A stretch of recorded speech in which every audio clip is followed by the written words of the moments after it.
આજે આપણે બનાવીશું રેગ્યુલર નાસ્તાની અંદર અને દિવાળીના નાસ્તામાં પણ બનાવીને ખાઈ શકાય તેવો ખૂબ ઓછા મસાલાની અંદર બની જતો ઘઉંના લોટનો ટેસ્ટી નાસ્તો। તો ચલો આપણે બનાવવાનું શરૂ કરીએ। તો ઘઉંના લોટનો ટેસ્ટી નાસ્તો બનાવવા માટે મેં અહીંયા એક મોટું વાસણ લીધું છે। તો વાસણની અંદર આપણે 2 મોટી વાટકી ઘઉંનો લોટ લઈશું। તો આપણે જે રેગ્યુલર રોટલી બનાવતા હોય તે જ ઘઉંનો લોટ આપણે અહીંયા લેવાનો છે।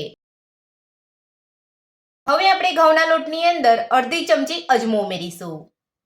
સાથે જ નાની અડધી ચમચી જેટલો કાળા મરીનો પાવડર ઉમેરીશું।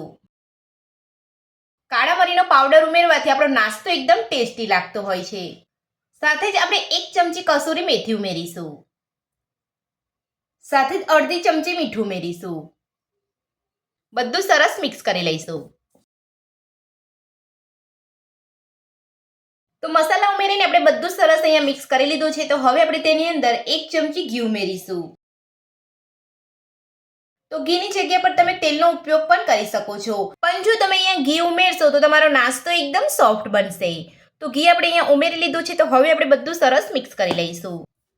તો આપણે અહીંયા એવું માપ નથી હોતું કે અહીંયા મુઠ્ઠી વડે એટલું ઘી ઉમેરવાનું છે। તો આ રીતે તમે 1 ચમચી ઘી ઉમેરશો ને તો પણ તમારો નાસ્તો એકદમ સરસ સોફ્ટ અને ક્રિસ્પી બનશે। તો ઘી ઉમેરીને આપણે બધું સરસ મિક્સ કરી લીધું છે। તો હવે આપણે તેની અંદર થોડું થોડું પાણી ઉમેરતા જઈ અને મીડિયમ કડક લોટ બાંધી લઈશું। તો આ રીતે તમારે અહીંયા થોડું થોડું પાણી ઉમેરી અને લોટ બાંધી લેવાનો છે। અને આપણે અહીંયા નોર્મલ પાણીનો જ ઉપયોગ કરવાનો છે, આપણે અહીંયા ગરમ પાણીનો ઉપયોગ નથી કરવાનો। તો આ રીતે આપણે થોડું થોડું પાણી ઉમેરતા જઈ અને મીડિયમ કડક લોટ બાંધી લઈશું। તો થોડું થોડું પાણી ઉમેરતા જઈ અને આપણે અહીંયા મીડિયમ કડક લોટ બાંધી લીધો છે। તો હવે આપણે લોટને 15 મિનિટ માટે ઢાંકીને રહેવા દઈશું। તો લોટને ઢાંકે અહીંયા 15 મિનિટ જેટલો સમય થઈ ગયો છે। તો હવે આપણે ચેક કરી લઈશું। તો લોટ આપણો એકદમ સરસ રીતે અહીંયા સેટ થઈ ગયો છે। તો હવે આપણે લોટને થોડો મસળી લઈશું। તો લોટને 2 મિનિટ જેટલો મસળી લીધા પછી હવે આપણે લોટમાંથી એક લુઓ લઈ લઈશું।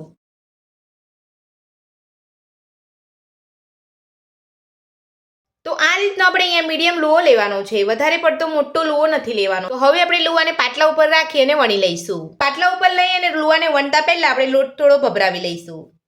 તો લુવાને પાટલા ઉપર લઈ લીધા પછી તમારે આ રીતે કોરો લોટ ભભરાવી લેવાનો છે। તો હવે આપણે લુવામાંથી રોટલી વણી લઈશું। તો રોટલી તમારે અહીંયા થોડી પાતળી જ વણવાની છે, અહીંયા જાડી રોટલી નથી વણવાની।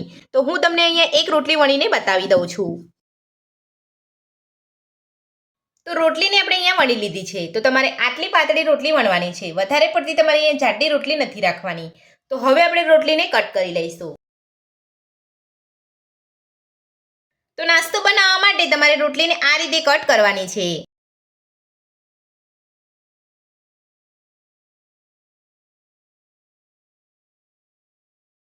તો રોટલીને આપણે આ રીતે કટ કર્યા પછી હવે આપણે નાસ્તાનો આકાર આપી દઈશું।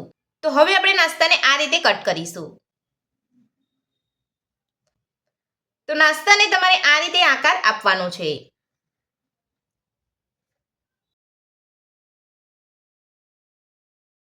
તો હવે આપણે નાસ્તાને અલગ કરી લઈશું। તો તમે જોઈ શકો છો આપણો નાસ્તો એકદમ સરસ કટ થયો છે।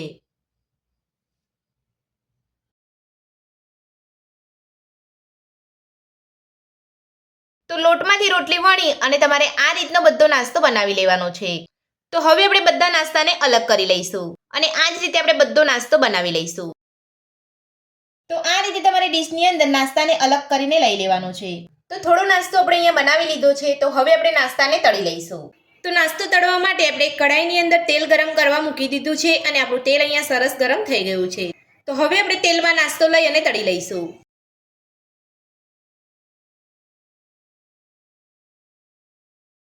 તો ગેસની મીડિયમ ફ્લેમ પર જ આપણે નાસ્તો તળવાનો છે।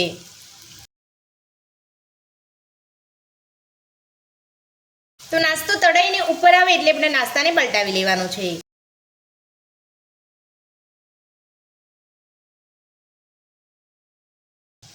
તો આ રીતે આપણે બંને બાજુ નાસ્તાને પલટાવતા જઈ અને તળી લઈશું।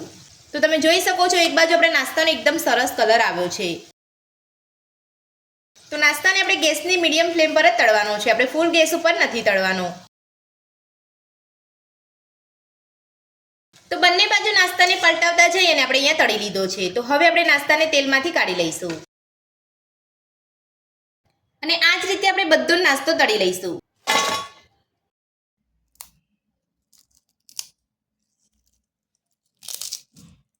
તો આ રીતનું ક્રિસ્પી નાસ્તો બનાવવા માટે તમારે ખાસ ધ્યાન રાખવાનું છે કે જ્યારે પણ તમે નાસ્તા માટેની રોટલી વણો ત્યારે તમારે રોટલી પાતળી જ વણવાની છે.